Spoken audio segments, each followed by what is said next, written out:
Les Sylvanettes sont les esprits vengeurs d'Alarielle, la reine éternelle. Fruit des graines âmes semées par Alarielle et ses esprits les plus fidèles dans les lieux baignés de magie, ils grandissent et se fortifient, prenant les armes pour défendre leurs terres contre ceux qui cherchent à les profaner et les piller.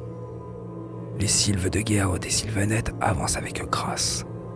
Esprits de la forêt habités par une joie féroce et une colère vengeresse, ils prennent vie dans les bois enchevêtrés, l'air autour d'eux bourdonnant d'énergie verdoyante. Le bruit des feuilles et le craquement des branches se mêlent aux mélodies d'antiques chants de guerre comme ils rôdent sous les frondaisons et l'air s'emplit d'odeurs de sève. Certaines de ces créatures miraculeuses ressemblent aux esprits des légendes, couvertes d'écorces et de bois noueux, tandis que d'autres ont l'aspect de seigneurs de la forêt si énormes qu'ils dépassent en hauteur les murs des châteaux qu'ils peuvent abattre de leurs mains puissantes. Tous les Sylvanettes sont des créatures qui combinent la matière végétale à une chair dure. Ils sont assez forts pour fendre les armures et briser la pierre, tout comme les racines d'un arbre peuvent percer le métal et la maçonnerie du monde civilisé.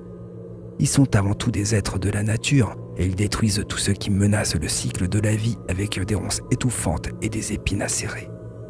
S'ils n'avaient pas été dérangés, les Sylvanettes se seraient contentés de laisser passer des siècles dans un isolement complet. Mais la guerre a envahi leur royaume et ils ont répondu à la menace avec la force. Les Sylvanettes sont des créatures magiques, non des mortels. Ils partagent un lien inné avec l'énergie de Giran et c'est dans les royaumes de la vie qui les a vus naître qu'ils sont au fait de leur puissance. Mais les territoires sauvages les renforcent et leurs bosquets sacrés se trouvent dans tous les royaumes. Les Sylvanettes n'aiment guère les intrus. Quelles que soient leurs allégeances, ils promettent la mort à ceux qui convoitent leur domaine. Ces entités sont avant tout des élémentaux et sont peu enclines à faire des compromis. Étant donné que seuls les Sylvanettes connaissent les frontières de leur domaine, il est aisé de les percevoir comme des destructeurs capricieux plutôt que des défenseurs résolus à leur mode de vie. Pourtant, en leur fort intérieur, les Sylvanettes sont des êtres bons et nobles, et ils abhorrent le chaos.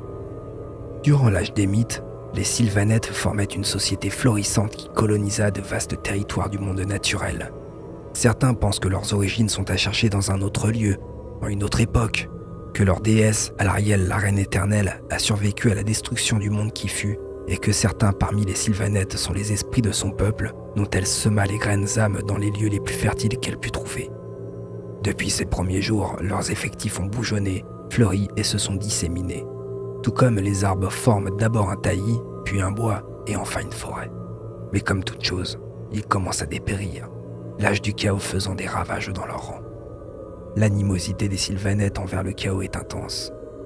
Ne faisant qu'un avec les lieux où ils se sont installés, ils combattirent et moururent pour leur terre quand les invasions du chaos cherchèrent à s'emparer de cette puissance. Giran fut assailli par d'innombrables armées pestiférées quand les hordes suppurantes de Nurgle envahirent les régions abandonnées et corrompues. Le père des fièvres vit dans la fécondité des cycles sans fin de Giran la récompense ultime, et son pouvoir s'accrut comme les maladies s'enracinaient dans le royaume de Giran, si bien que les Sylvanettes furent pris dans une lutte perdue d'avance. Cependant, l'arrivée de la tempête de Sigmar donna aux Sylvanettes l'occasion de se ressaisir. Alarielle avait manqué d'être terrassée par l'amertume durant l'âge du chaos, ne devenant guère plus qu'une graine d'avenir potentiel, mais elle reprit des forces et redevint une déesse à part entière. Elle va désormais au combat en tant que déesse de la nature renaissante. La chanson de l'esprit résonne dans le cœur des Sylvanettes comme ils se déchaînent contre leurs oppresseurs.